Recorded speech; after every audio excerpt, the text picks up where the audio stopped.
ఉమ్మడి మెదక్ జిల్లాలో గ్రామ పంచాయతీ ఎన్నికలకు సంబంధించిన పోలింగ్ ఉదయం 7 గంటలకు ప్రశాంతంగా ప్రారంభమైంది.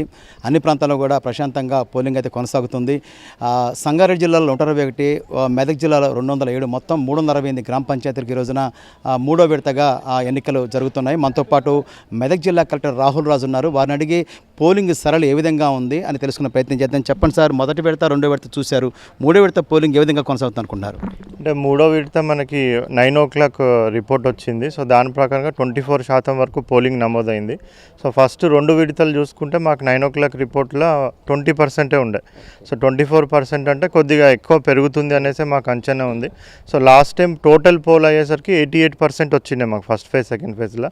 మరి ఈసారి అందరికీ కూడా అప్పీల్ చేసినాం, కంపల్సరీగా 95% దాటిపియాలా అనేసి కూడా అందరికీ రిక్వెస్ట్ చేసినాం. సో మీ ద్వారా మళ్ళీ ప్రజలకు అందరికీ కూడా ఇంకా కూడా మనకు టైం ఉంది కాబట్టి పెద్ద ఎత్తున వచ్చి పోలింగ్లో పార్టిసిపేట్ కావాలనేసి ప్రజలందరికీ కూడా విజ్ఞప్తి చేస్తున్నాం. లాస్ట్ 2 phases మేము టాప్ 5 పొజిషన్లో ఉండే మెదక్ జిల్లా. సో ఈసారి మనం టాప్ 3లో ఉండాలనేసి కూడా ఫస్ట్ పేజ్కి సెకండ్ పేజ్ కూడా 2% తేడా వచ్చింది. ఫస్ట్ పేజ్లో పోలింగ్ బాగానే జరిగింది, రెండో పోలింగ్ వచ్చే తగ్గింది. ఇప్పుడు దాన్ని పెరుగుద్ది అనుకుంటారా, ఏమన్నా అవకాశం ఉంది? అంటే మన మెదక్ జిల్లాలో మాత్రం first phase, second phase almost same వచ్చింది. 88.5 ఒకటి, 88.8 ఒకటి. సో ఆల్మోస్ట్ సేమ్ ఉంది. ఈసారి 90% దాటాలనేసి మనం పెట్టుకున్నాము. సో ప్రజలు కూడా పెద్ద ఎత్తున పార్టిసిపేట్ అయితే కంపల్సరీగా 90% దాటుతామనేసి అనుకుంటా ఉన్నాం. ఇప్పుడు సమస్యాత్మక గ్రామాలు కొన్ని గుర్తించారు. ఆ ప్రాంతాల్లో పోలింగ్ ఏ విధంగా ఉంది అక్కడ? సో సమస్యాత్మక ప్రాంతాలలో అన్నిట్లలో కూడా అన్ని పోలింగ్ స్టేషన్స్లో సుమారుగా 70 వరకు కూడా మనము వెబ్కాస్టింగ్ చేస్తూ ఉన్నాం. సో అవన్నీ కూడా మనం కంట్రోల్ రూమ్ నుంచి కూడా మానిటర్ చేస్తున్నాం, ఐడిఓసి నుంచి. సో వీటన్నిటిలో కూడా సమస్యాత్మక ప్రాంతం అంటే అది వేరే ఇష్యూస్ వల్ల సమస్యాత్మకంగా అయింది. సో బట్ పోలింగ్ మాత్రం అక్కడ కూడా పెద్ద ఎత్తున జరుగుతూ ఉంది.